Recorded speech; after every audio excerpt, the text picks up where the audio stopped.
Hello. You are listening to the Carroll Connection with your host, Jared Carroll.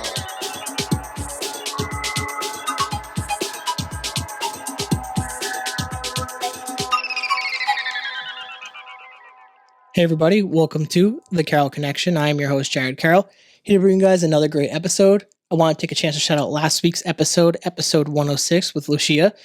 She came on the podcast, talked about her brand Lavender Logos, which is basically graphic designing, and she also promotes small businesses. It was a great podcast, talked about her family dynamic, growing up with 7 siblings, which was crazy, and she grew up in New York, so we talked about her coming to school in Rhode Island, what that was like, and it was just a fantastic podcast. You can check it out at thecarrollconnection.simplecast.com. Also available Apple Podcasts, Spotify, and all the major listening platforms. So today, for episode 107, Marinna Emond. Hello. Welcome to the podcast. I'm glad that you could do this, and you've been on my list for a while to get on the podcast, so I'm happy to have you here, and we'll dive into a bunch of great topics. So Awesome. I like to lead, just kind of let everyone know who you are and what you're doing currently. All right. So I obviously, like you said, am Marinna. I am a kindergarten teacher in New Bedford. And yeah, I run a small business. Yeah, that's a pretty big thing. Just keep it Leave that just out. a small business. Like we'll keep that low key. It's a fantastic small business, and we'll talk about that as we Thank get you. later into the podcast. So like I mentioned, I like to start with family dynamic to kind of lay down the foundation of the podcast so we can build upon that. And it allows the audience to kind of get a feel for how you grew up. And a lot of people can relate to this aspects. Family is such an important aspect to me. I mean, the last name of the Carroll Connection is my last name, so it's the podcast. So something super valued to me. So I'll let you kind of take the floor with that, whatever you're comfortable with. Awesome. Yeah. So I grew up with obviously my mom and dad, who are still together, and my little brother. That's all of us, the 4 of us. Lived in Bristol, Rhode Island until I was about 5, I want to say. And then moved to Seekonk, and I've been in the same house since, what am I, 27? So been in the same house since then. So And that's awesome. And I can relate a lot to that, like coming from parents still together. And I like to talk about this because I like to use the word even family dynamic because families are dynamic and every family is different. And it allows me to kind of see, like I never was a psychology major or anything like that, but I'm so curious because a lot of the stuff that happens in our childhood does stem and flow into our adulthood, and especially even those teenage years as well. And when I talk to people, it's always interesting to see the adversity that come through if they were raised by their grandparents or a single parent, or I like to say even like myself, it's a privilege to have both parents still together, and especially in a time where people are not staying together anymore. And it's like, it kind of feels encouraged to almost like break apart the family. And I don't know if it's purposeful, and I'm going down this conspiracy rabbit hole, but like, I think it's awesome that your family's together and you're moving forward and then coming to Seekonk. I think that's really awesome. And I definitely want to get Tanner on the podcast at some point. I was thinking you should. Yeah, It would be I awesome literally with like us. because I know he's super into fitness, and I love talking to people about fitness. So maybe we can link that up in the future. I want to transition a little bit into kind of like the childhood and then like sports, because I know sports was such a big thing to you and myself as well. So kind of let the audience know what kind of sports you were into and kind of how that transition and maybe some even the life lessons learned through sports. Yeah, so adding on to like the family dynamic, Yeah. sports have always been huge in my family. My mom played sports, my dad played sports. So the first sport that I like ever wanted to get into was softball. I think that's because my dad played baseball his whole life. So like wanting him to be my coach and everything like that. I played soccer when I was little. I was not a fan. I actually would hide in the goalie net. So that didn't last long. Yeah, I just like, my parents always wanted me to just try everything, except gymnastics. I'm still a little upset with my mother that she didn't put me in gymnastics. I feel like I could have been good at it. But yeah, softball, soccer, basketball. Also, I was not good at basketball. Shoot shot in the wrong hoop once. That was the last time I ever played. But yeah, did dance, but nothing really stuck until I was in high school. But no, I think growing up with like sports being a huge part of my family, like my brother playing sports, like come home from school and it'd be like, okay, grab your backpack, get in the car, grab a snack, like we're going to softball, we're going to baseball, we're going to basketball, we're going here, we're going there, like doing homework at Tanner's baseball practices and everything growing up, like just always taught me to like kind of not stay still. Like now, obviously, I'm always doing something, always moving, so busy. But yeah, like just to keep yourself busy, keep yourself moving, stay healthy. Yeah, I think that's a huge point to hit on, especially with sports. And I think a lot of people now, especially with this youth coming up, obviously COVID derailed a lot of people, and especially the youth playing sports. You're not supposed to be in contact. And I think we're going to see the ramifications of that as we keep progressing forward. And obviously, even when we talk, you're a teacher, so we'll talk about that probably a little bit later in the podcast. Obviously, we're focusing on the sport aspect. I think one of the best things that my dad and mom ever did was get me involved in sports.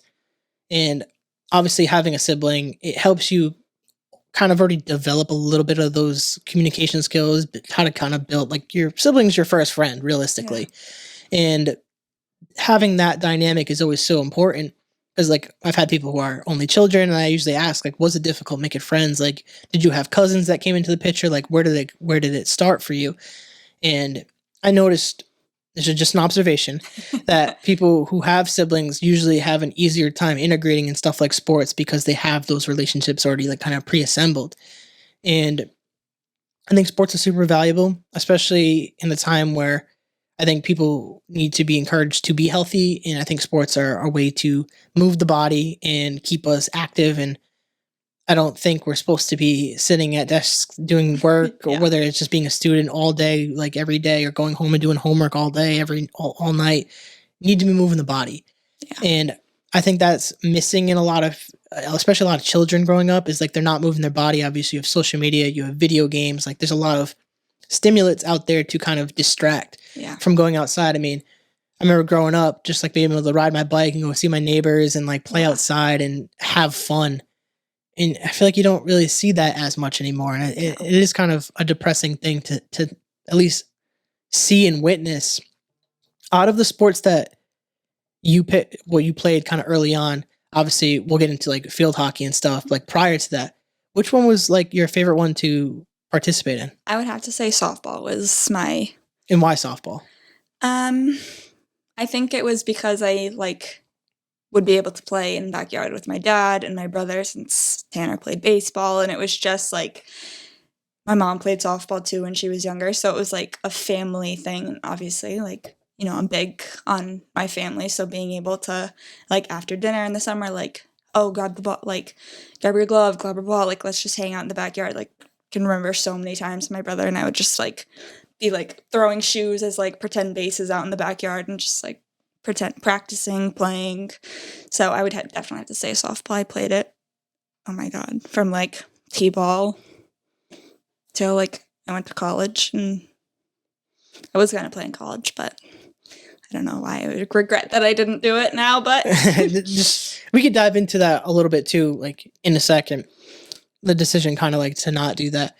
I think softball and baseball, obviously interchangeable realistically, that it's such a unique sport because boys and girls can play together. And I think it's because obviously you throw football, you can't play with football and soccer and stuff, but obviously they separate, especially at the younger ages. But like when you have, in your case, like it's just you and your brother, to be able to go play catch together, that's something that's like you guys can bond and do together. And I think that's super valuable. And I would say baseball was like the first sport that I kind of fell in love with too. And like, I loved football. I learned to love football. I jokingly, I forget what grade it was. I wrote in, some type of fucking like piece of like schoolwork that I wanted to play football. And I really didn't. And I think my dad found it. He's like, all right, we'll sign you up for football. I cried. I was like, no, like I don't want to play. And then ended up being like my favorite sport. And I'm glad that he did that. I'm glad that my dad pushed me, and my dad was a coach for a lot of my sports. I don't know if your dad helped coach at any things. And if he did, like, could you like elaborate on like the value of that? Because at least I noticed having my dad as a coach pushed me. I mean, in the moment I hated it, obviously. Like, it's just like he pushed me harder. But in the grand scheme of things, when I look back on those moments, it's like we got to share moments together, and like looking retrospectively, I'm definitely in a retrospectively mindset today. As I told you, and I'll tell the audience, my dog passed today, 14 years. So if you guys do have dogs and you're listening, please hug your dogs a little bit tighter today.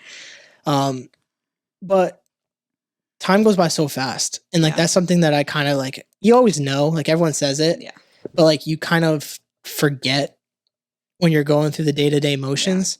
So like having your dad there to help you coach, I'm assuming there was a lot of value that you found in that. Yeah, I agree with you. I think he definitely like would always push me, like whether I would be tired and like picking dandelions in the outfield, like he'd be like, get it together, knock it off.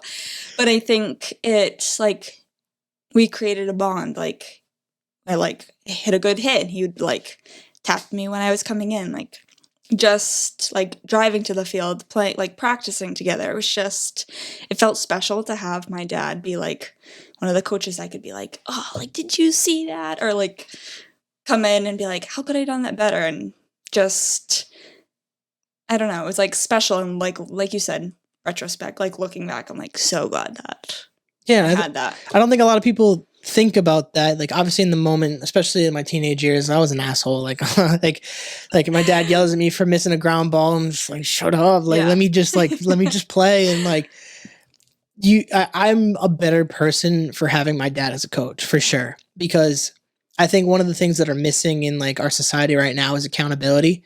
And I think one of the things that, especially at least my dad kind of instilled with me, is like, you have to like be accountable for the things that you sign up for. Like if you're going to do this, you're going to do it all the way through. And if you want to do it later, that's fine. But you're going to do this now because this is what you signed up to do. That's exactly how my dad was too. Yeah, I think it's important. And I think that's why having two parents, I don't really care whether it's male or female, male or male, male and female. I don't think it really matters. Just having two parents, I think a lot of the data will even show this if you look up the studies, that two-parent households do raise a lot more. It puts your children in a better chance for success. Yeah. And I think that's super important. And I'm glad you experienced something similar growing up where your dad was part of your sports career. And I think that's super valuable. I want to start to kind of transition into like the high school part too, where you found field hockey, because at least in our town, I don't think they offered field hockey growing up. No field hockey growing up. Yeah, no, I knew you were going to ask this question, and honestly, like starting, so I didn't like, I'm going to say swim professionally. I did not swim professionally, but like swim like during the summer at the high school. And I remember when I went to go hand the athletic director like the paper that said, hey, I'm gonna play this in the fall, he literally was like, no, you're not. Like, I've been watching you swim all summer. Like, you're gonna do girl swim. And I was like, no, I don't want to swim. I want to play field hockey. This seems like a cool thing. Had no idea. I didn't know what the stick looked like. Didn't know how hard the ball was. Didn't know any of it. I just like, I chose it completely blind. Didn't know anybody that played field hockey before. Handed it in. My mom and I went to Dick's, and I was like, there's a good field hockey stick. Let's take that. Got all the equipment, and then that was it. And I obviously playing football, you guys practice like right next to us. Like you guys ran like a track team like that. Like the amount of running that you guys would do was like super impressive. And I was like, that's a hard ass sport to play. And like that ball is so hard hard. Like, talk to me a little bit about like kind of learning the skills to play field hockey. Cause I mean, realistically it's field hockey. So like you're playing hockey on a field. So like, did you have any experience, like whether it's maybe watching hockey or playing some type of hockey? Like, how did you like, cause it seems like a kind of like, cause can't you like with the stick, like you have to keep it a certain way too, with the ball on it. So like, there seems like there's a lot of rules to kind of learn. There are so many rules. And I think like makes me laugh, like thinking about when I played in college, like how my dad used to coach me in softball. Like, he had nothing to say when I played in college because he was like, I don't get it. I don't get it. I've been watching you play for 5 years. I don't get it. There are so many rules in field hockey. It's not even funny. The whistle, like, would blow every 5 seconds. But I don't know. It's just something that came naturally, which is wild to think about because it's such a crazy sport, and it is like hockey. I did like grow up watching like the Bruins play. Like, my grandfather loved watching hockey. My whole family loves watching hockey. But no, I don't think I picked it because it was like, I'm going to be like playing hockey. But yeah, no, it was definitely hard to learn, but yeah, something about it just drew you too. It was made worth sense, it. yeah. And you were captain, correct? I was, yeah. I want to talk a little bit about that experience. I was captain my senior year, and there's this kind of this like, it's not like we're living old glory memories. It's going down the memory lane. Like, I do too. I don't like to admit it, but like I feel this is like reminiscing for me. But I want to like kind of pick your brain too a little bit about being put in like a leadership position like early, like obviously you're a senior in high school trying to figure this stuff out and like try to lead other girls on the team, and like how difficult that is to lead people in general and like to learn these skills. So like maybe some of like the obstacles that you had to overcome being a captain and being put in like a leadership position. Yeah, I think I like ever since my freshman year, like there was a couple of us that were like, when we're seniors, like we're going to be captains, and we had always, obviously, like when you're young, little baby in high school, you look up to the captains of whatever sports team you play. Like, I still remember who were the captains my freshman year, and just like the environment that they created, like it's like makes me laugh thinking back, but we're like, it's a sisterhood. But even like when I coached field hockey, like it was the same exact thing. So I think when I like became captain, I couldn't wait to I remember my junior year, I like didn't like field hockey. It was really cliquey, and I was like, this isn't how I want it to be. So when I got captain senior year, I was like so excited to like make it how it was when I was a freshman, like include all the girls. So there obviously were challenges with like girls like not showing up to practice and like going to do other things and just like not really caring. And we were so close to making it to the championship that year that it just like obviously would be frustrating to anybody when people are like half-assing anything.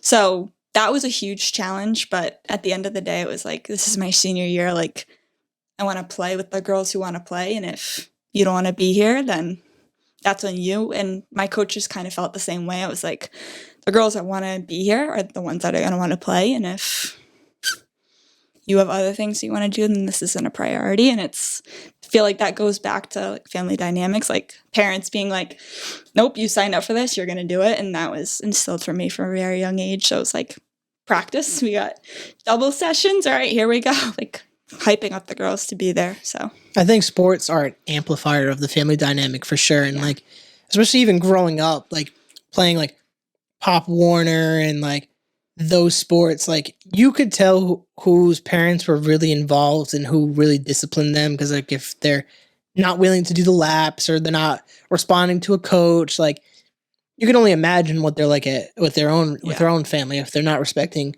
People hate this word authority, but I mean, you got to respect the coach as the authority figure on the team. Respect is earned, not given. Yeah. So like, I think that all stems back from that dynamic. And man, do I relate to you on people not showing up to practice, not putting in their effort. Like, it was so frustrating as being a captain because like one of my co-captains who was a senior at the time, he became injured. And he was the guy that a lot of people looked up to on my team. And when he went down, it was me. And then we had a new head coach at the time, shout out Vernon Crawford. And when he came in, he tried to instill a new culture. And I knew that it was probably going to flop for us because like we were raised on like a certain type of offense, certain type of culture. Yeah. And it's a hard for people don't like change, period. Yeah. So to come in to bring in a new style. I liked it. I loved the concept. It was like to spread them out, throw the ball, like totally different than what we did, which was just run. And I was like, this is totally different pace. And I liked that. And when he came in, he made a 2 seniors captain, which was myself and my other captain. And then he picked a junior and a sophomore. Shook up everything. Yeah. Like people were not happy because it was different. Nobody likes different. But he picked the captains based on who showed up. Who was in the weight room in the summers, who was showing up to the summer practices, who was showing up like beforehand. And if you showed up to work hard, you got the position. Like you're the captain.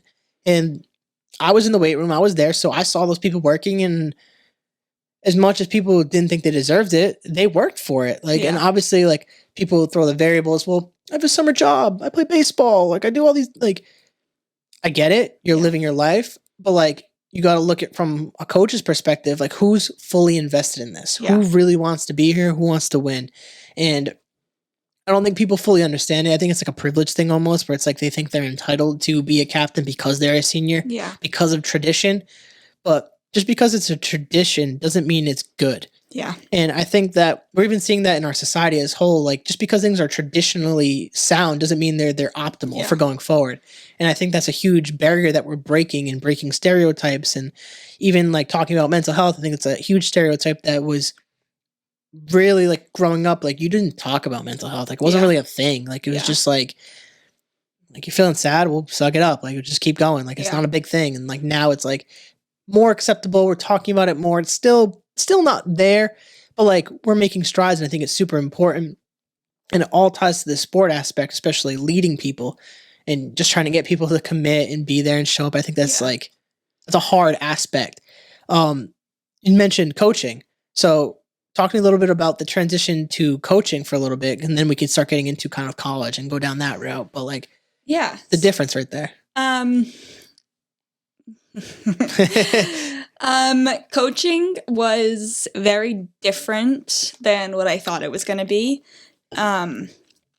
I coached at a very different school than where we went.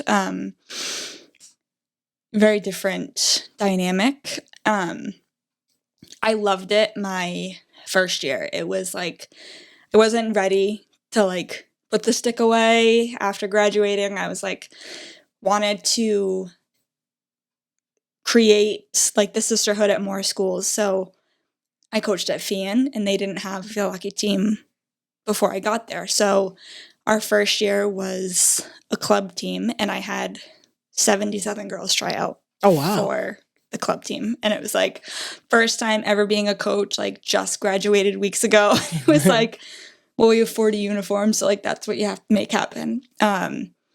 And then within 1 year, it became like a varsity JV team. I only did it for 3 years, a little bitter about that. But it's definitely like I can see like the shift in the generations, like from when we played high school sports to how it is now in certain schools. And you thought it was clicking when we were in school. I can only imagine. It was, yes.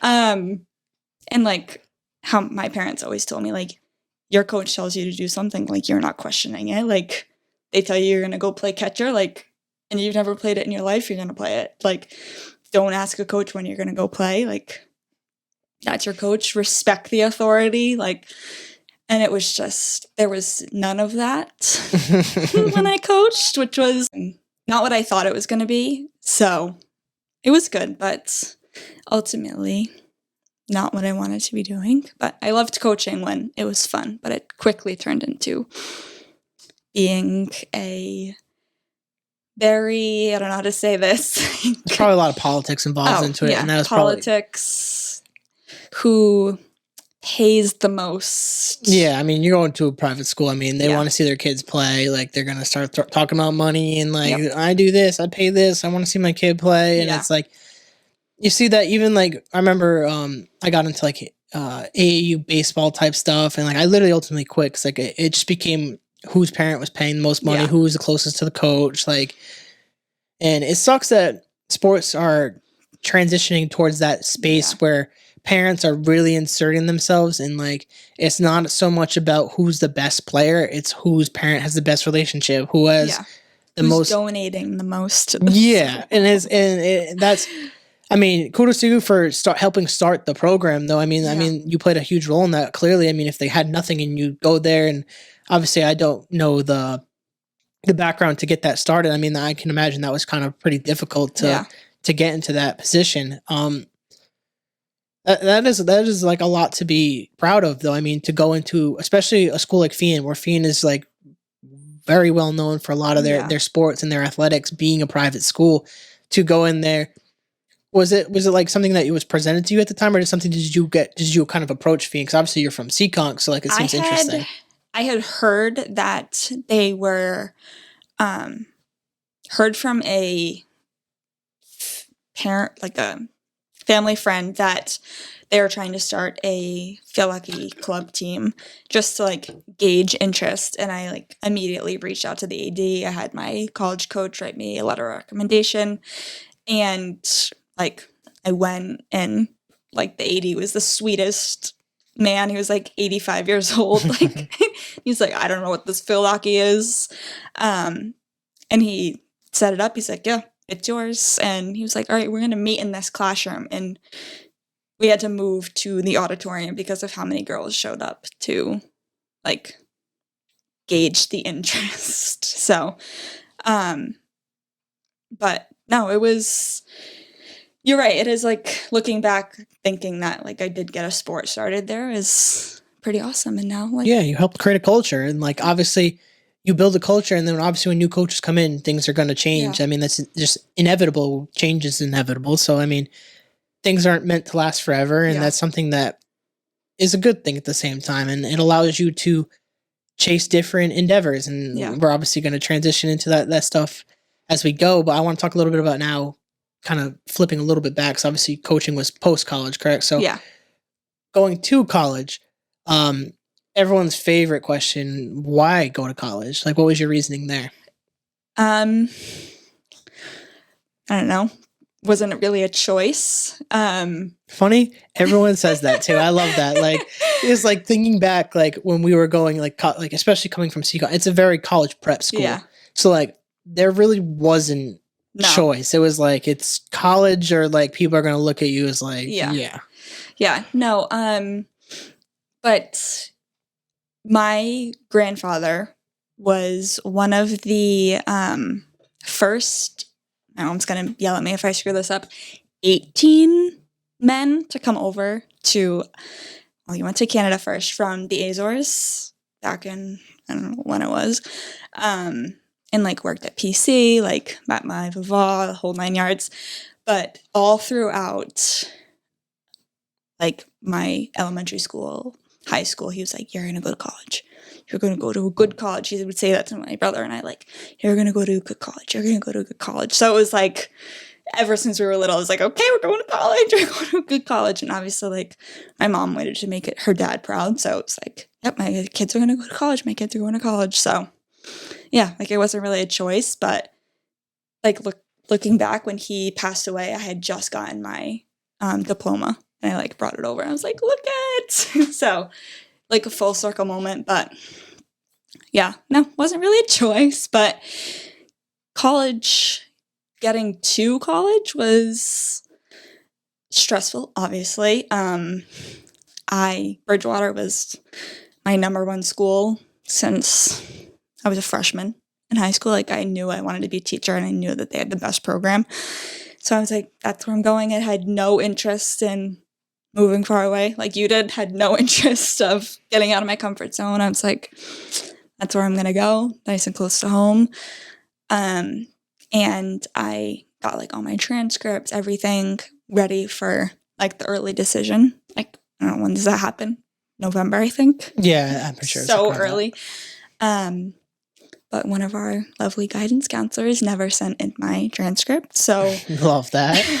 all of my, to any of my schools, especially Bridgewater. So I didn't get in. I was like, or not, I didn't get it in, but I was like, I haven't heard anything, like I should have heard back by now. And when I asked, they were like, oh, I forgot to send it in. So then I had to send it in with like the rolling admissions, and then all of my friends that I went to high school with applied to Bridgewater as their backup school, who like went to Harvard and Yale and all of that. So obviously Bridgewater would want them. So I didn't get into Bridgewater initially. So then I was like, what am I going to do? Like, that was my number one school. And then the Feel Lucky coach from Eastern Connecticut emailed me, and she was like, we saw your, we saw you play. We want you to like come in for an interview. And that was literally in April.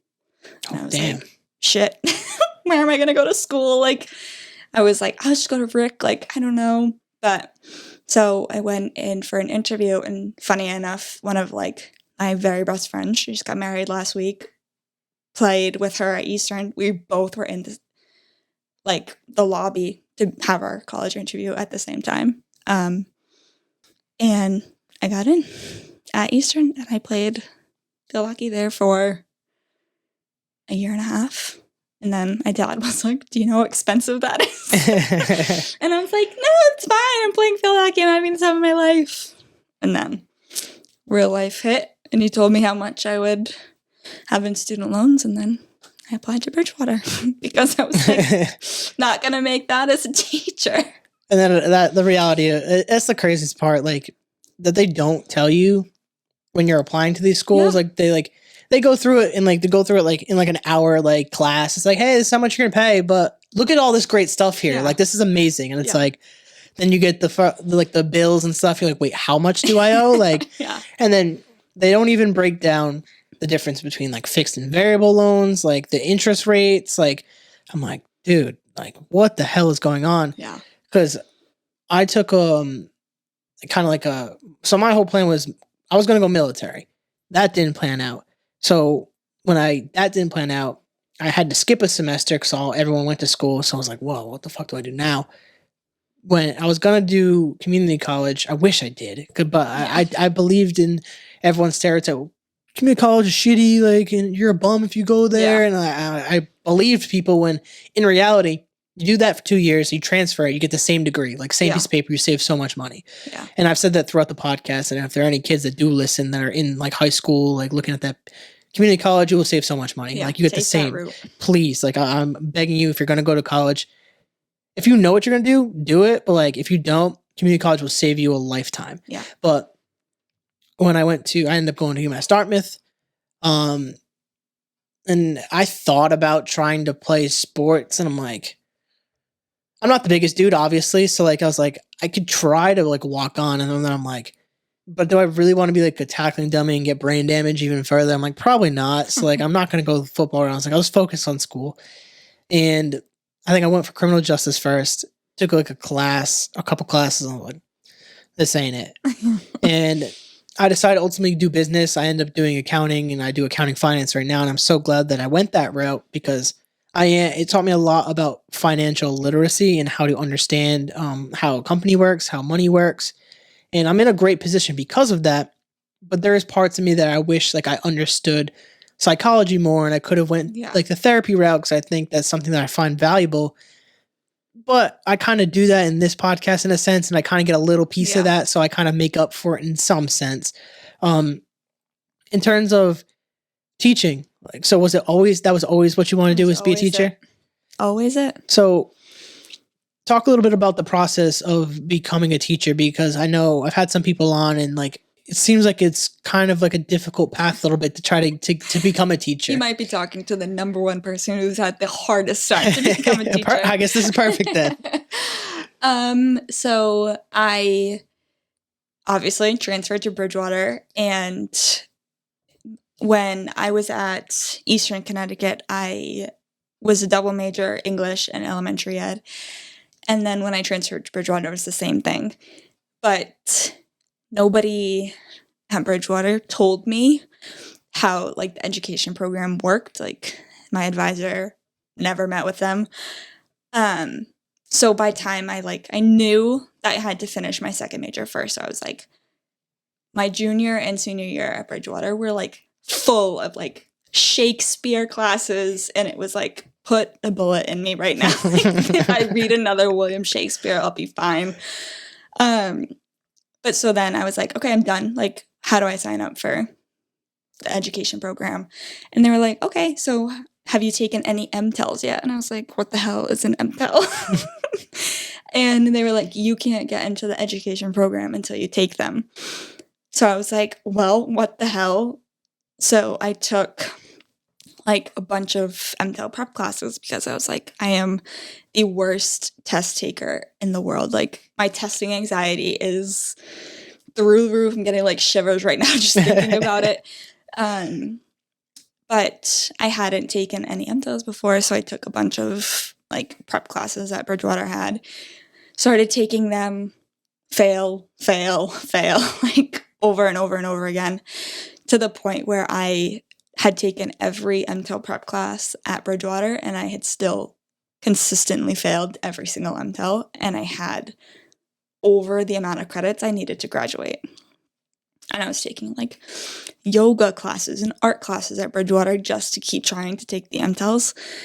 So I ultimately decided that I was just going to graduate with English because I was done and try to take the MTELs on my own, because I was like, probably my parents were tired of paying MTEL prep courses at Bridgewater when they weren't doing anything. So I graduated with my bachelor's in English, and I started just signing up for the MTELs and trying to take them without studying, which in hindsight was a terrible idea. But my student loans never knew that I had transferred. So as soon as I graduated, my loans started from Eastern. So I was working at the Department of Administration in Rhode Island as an intern while I was at Bridgewater, since I was commuting. And once my loan started, a full-time job opened up. And once I got my first student loan payment, I was like, shit, I need a little bit more than just like an intern job. This is what my dad was talking about but this is just a year and a half. So I got a job at the Department of Administration in Rhode Island and started paying my student loans. And then I was like excited about like how much money I was making doing that. So I stopped taking the MTELs for a little bit. And then I was getting like very comfortable in that job. And like my parents noticed. My boss was like, I'm going to chain you to the chair. You're doing such a great job. And like as soon as she said that, I was like, I gotta get out of here. And like the friends that I had made there, they were like, this is not what you want to do. You don't want to sit in the cubicle for the rest of your life, Marinna. I was like, absolutely not. So I started taking MTEL classes up in Boston, and I started passing the MTELs. But it's like obviously still took a lot. But once my boss told me that she was going to chain me to the chair, I started applying to teaching jobs because I was like, that just creeps me out. So I had one MTEL. Well, I still have one MTEL left, but I must have like, when I go onto like the MTEL website, I have taken the MTELs like 37 times, and there's 5 of them I have to pass to be a teacher. So I actually told my boss that I had a dentist appointment one day, and I went to my current school for an interview, and the principal offered me a job right on the spot. And then the next day I was like, these are my 2 weeks. And she was like, how was your dentist appointment yesterday? I was like, it's actually an interview. So sorry. But like she knew that I wanted to be a teacher. I had like told her that from day one that I worked there. So she ultimately let me go. Didn't chain me to the chair, but no, I worked there for 5 years before I started being a teacher. Yeah, so it's a lot to become a teacher. And I think that people don't understand the kind of like the magnitude to become a teacher and how difficult it is, and like how, I'll say, underpaid teachers are, and especially since the COVID stuff came into play, and like how much children need that face-to-face interaction, especially the younger children. Like, I can't imagine how many children are going to be stunted because they didn't develop those social skills to recognize facial cues or how people talk or the emphasis. Like people miss out on that when it's like faces, like your face is covered. So talk a little bit about becoming a teacher and like what it's been like and like some of the things you may have learned and like teaching like young children, how that's kind of like had the like an impact on you. I love being a teacher literally more than anything in the entire world. My mom was a kindergarten teacher for 25 years. So when I got the job, I like came home and she was like, "How was your interview?" And I was like, "Oh, it's good. Like I got the job." And like we both started immediately bawling. Because she was like, "Oh my God, like you're taking after me, like I can help you." So that was awesome. But no, obviously, like I work in New Bedford, so it's a lower income community, but it's a charter school, and like there needs to be more charter schools, like unpopular opinion, maybe, but they do amazing things for these kids. Like my school is like such a safe space for so many kids. Like when the pandemic happened, there were teachers and like volunteers that were bringing breakfasts and lunches to like people's houses that like don't have food. Like it's just it's amazing when people are like, "Why don't you teach closer?" I'm like, no, I love what I do. I love like the impact that I can make on these kids, like being able to like see a pair of shoes on like Seekonk shares and like bring them to school, and like the kids are like, "Oh, are these mine?" And I'm like, "Yeah, those are for you." They're like, "Thank you, Miss Emond. Thank you, Miss Emond." It's just, I can do so much more than just like teach them. Like, and I have seen such a huge impact of COVID. So last year I was like, let me put myself into the school even more. I signed up to teach the level 1L, so like kids that don't speak any English from the beginning of the school year. So when everybody else last year was learning, or not last year, 2 school years ago, when everybody else was like setting up their Zoom classrooms and everything, like I was in the classroom, like in a school with 10 kids, like glass partitions, masks, sanitizing everything, like speaking with kids that like did not speak any English. Like I remember one little boy the first day came in, he was like, "Hola, mi nombre," and he like said his name, and I was like, "Oh my God, like I don't speak any Spanish. What did I get myself into?" And I was like, "Hi, I'm Miss Emond." So it's just like seeing now, like those kids actually noticed it at the end of this year. So many of them need glasses.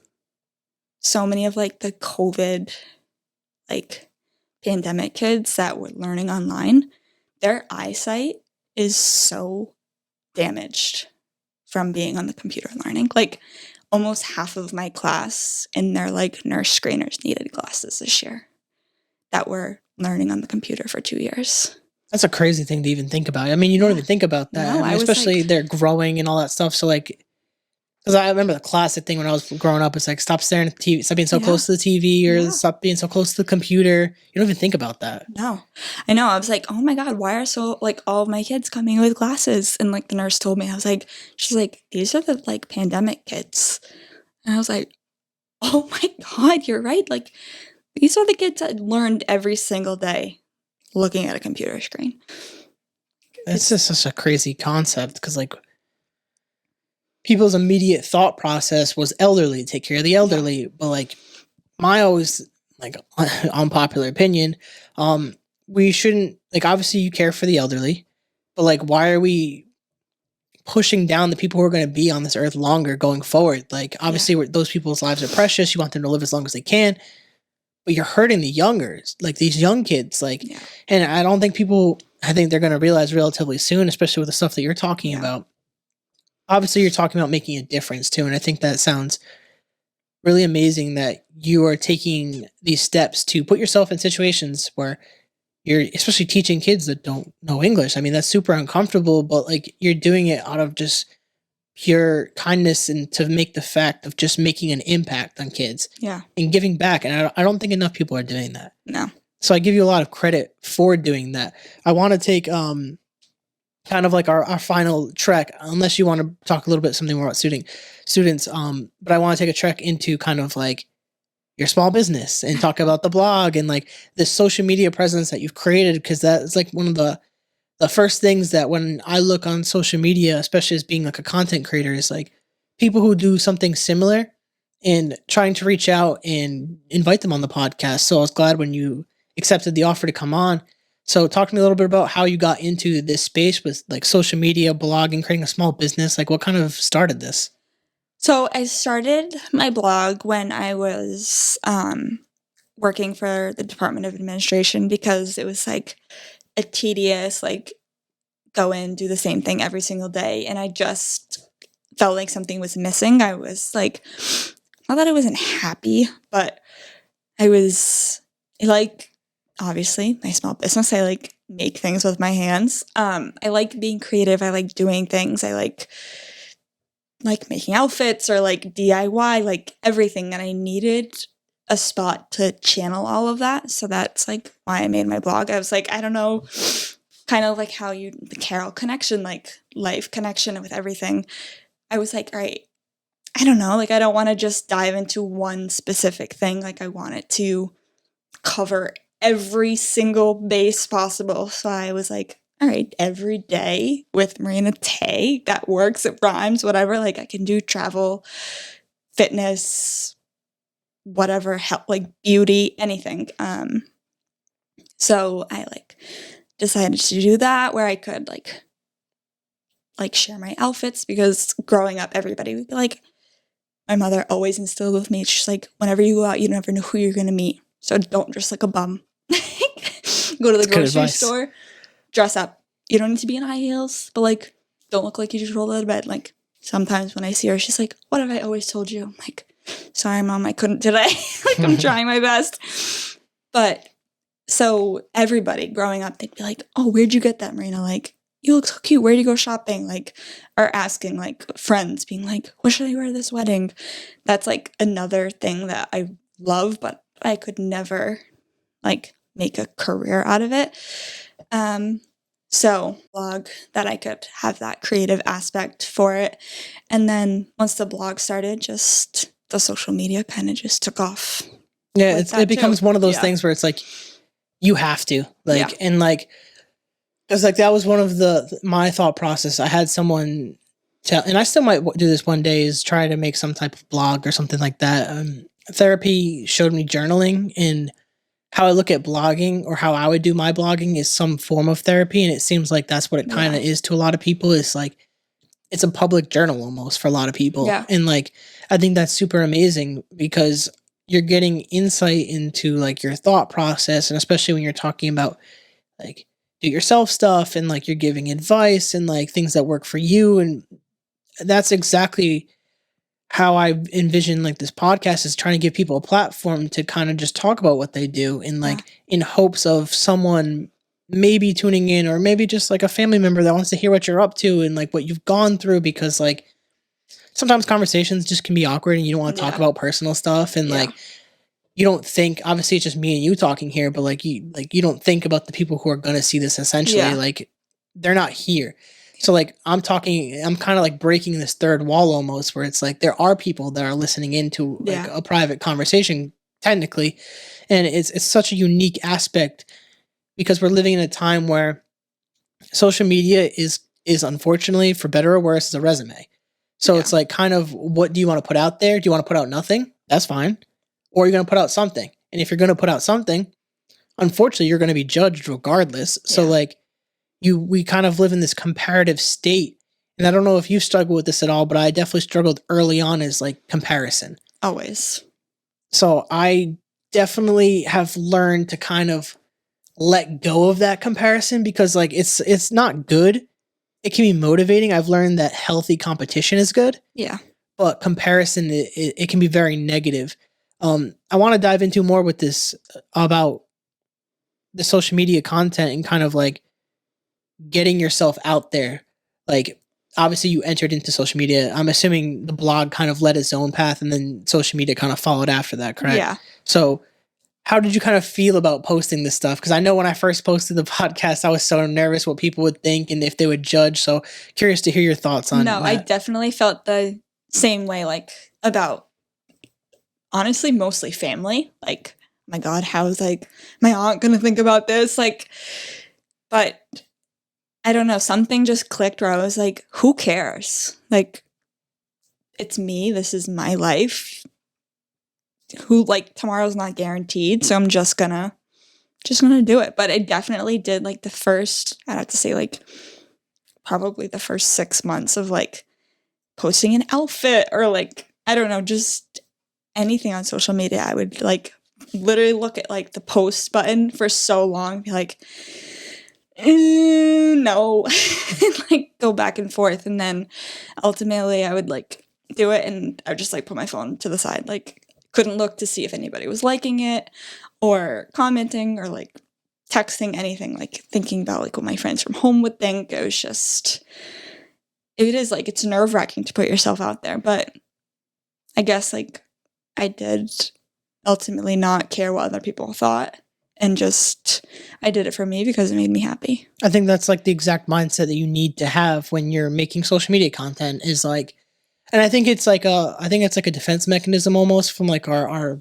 brain's hardwiring to be like, don't do this. You're gonna face like you're gonna be a social outcast or some crazy Yeah. thing when like reality, I've learned that most people don't care. Like most people don't even care anyways. Like when I created the podcast, one of the most eye-opening things was like, you think people are gonna rally behind it to a certain extent and then they don't.